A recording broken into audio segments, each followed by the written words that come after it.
All the Dangerous Things by Stacy Willingham. Now I will start reading the book. Chapter 1.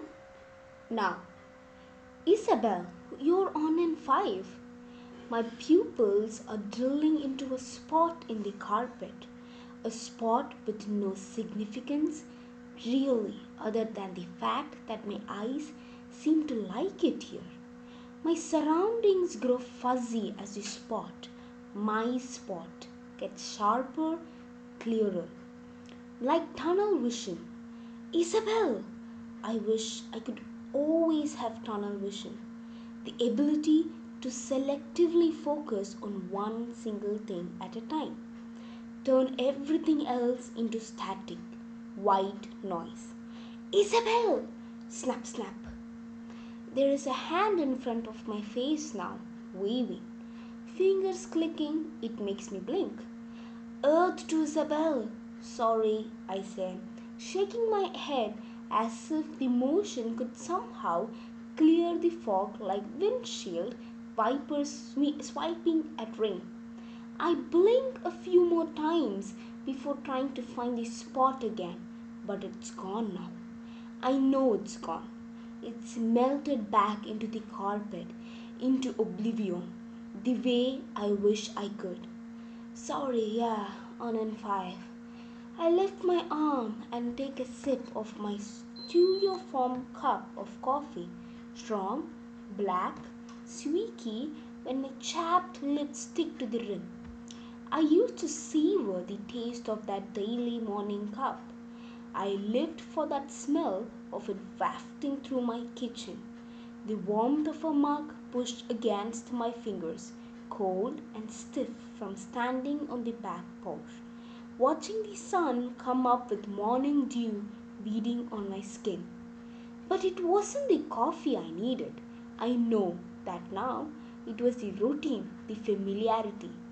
Comfort in a cup like those dehydrated noodles you splash faucet water onto before popping them into the microwave and calling it a meal.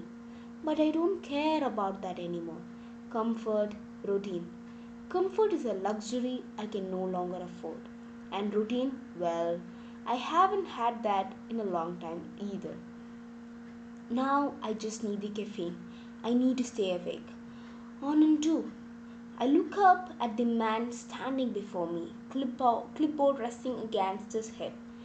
I nod down the rest of the coffee and savor the bitter pinch in my jaw. It tastes like shit, but I don't care. It's doing its job. I dig my hand into my purse and pull out a bottle of eye drops, redness relief, and squid 3 beads of liquid into each eye with expert precision. I guess this is my routine now. Then I stand up, run my hands over the front of my pants, and slap my palms against my thighs, signaling that I'm ready. If you'll follow me. I hold out my arm, gesturing for the man to lead the way. And then I follow. I follow him out the door and through a dim hallway, the fluorescent lights buzzing in my ear like an electric chair humming to life. I follow him through another door, the gentle roar of applause erupting as soon as it opens and we step inside. I walk past him to the edge of the stage and stand behind a black curtain, the audience just barely obscured from view. This is a big one, the biggest I have done. I look down at my hands where I used to hold note cards with sticking points scribbled in pencil. Little bulleted instructions reminding me what to say, what not to say, how to order the storyline like I'm following a recipe, meticulous and careful, sprinkling the details in just right. But I don't need those anymore. I have done this too many times. Besides, there is nothing new to say. And now we are ready to bring out the person I know you're all here to see. I watched the man speaking on stage 10 feet away, his voice booming over the loudspeaker. It's everywhere. It seems in front of me, behind me, inside me, somehow. Somewhere deep in my chest, The audience cheers again, and I clear my throat, remind myself why I'm here. Ladies and gentlemen of True Crime Con, it is my honor to present to you our keynote speaker, Isabella Drake. I step into the light, walking with, walking with purpose toward the host as he signals me on stage.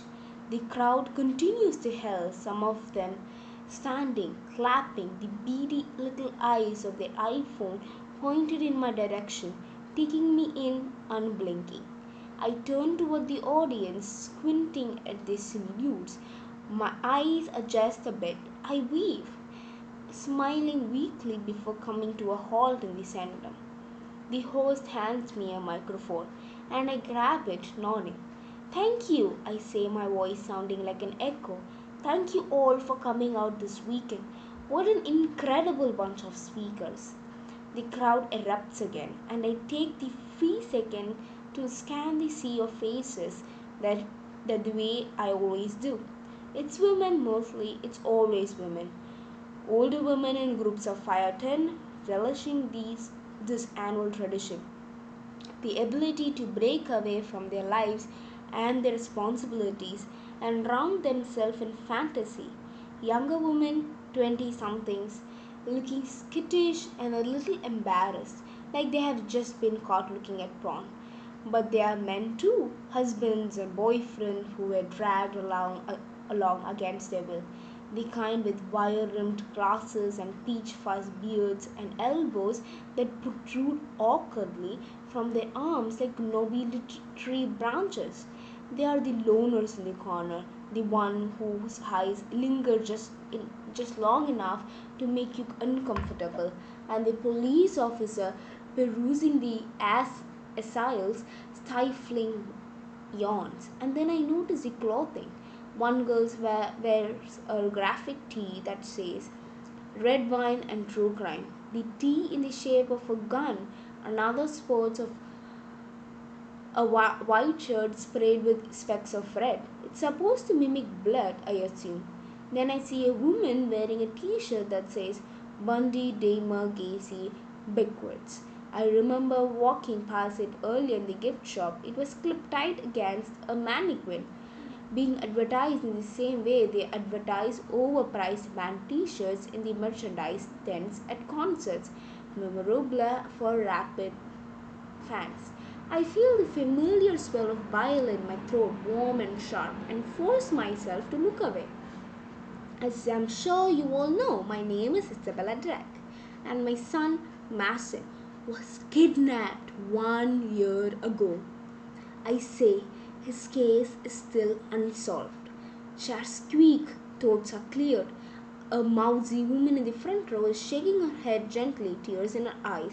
She's loving this right now. I know she is. It's like she's watching a favorite movie, mindlessly snacking at popcorn as her lips move gently, reciting every word. She's heard my speech already. She knows what happened. She knows, but she still can't get enough. None of them can. The murderers on the t-shirts are the villain. The ununiformed men in back, the heroes. Mason is the victim, and I'm not really sure where that leaves me. The lone survivor, maybe. The one with a story to tell.